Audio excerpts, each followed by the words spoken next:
Hello, traders. FX Pip Collector here. Today is Monday, April 28th, and this is my analysis for gold. If you haven't done so yet, definitely do check out my free Discord channel, which is linked down here in the corner at the end of the video. And make sure to check out my website, fxpipcollector.com. Watch the video on the home screen to learn more. So, anyways, gold is actually a little bit ranging right now. I was thinking that potentially this right here was either a wave A or wave one, this whole move down right here. And potentially we were either going to make a wave B or a wave two. Now, if this is really a wave one and really a wave two, then we might have already had an ABC of two, and we might just keep on trending down from here. Which honestly, looking at the higher time phase, if this is the end of a wave three, it would make sense for it to make a one, a two, and then eventually make a wave three, four, five, and that would only be the wave A of the wave four.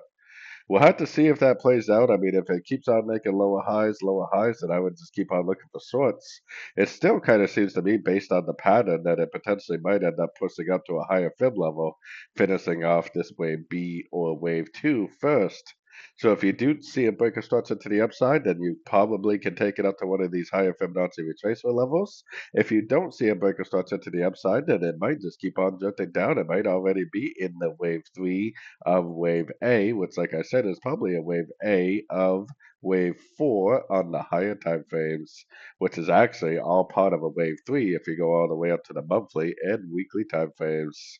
So definitely keep an eye on your structure. To me, I think it would make more sense for it to go up one more time to finish off this wave B or two, but the market is the only one that knows best. So if it keeps making lower lows, lower highs, keep on going short every single chance you get.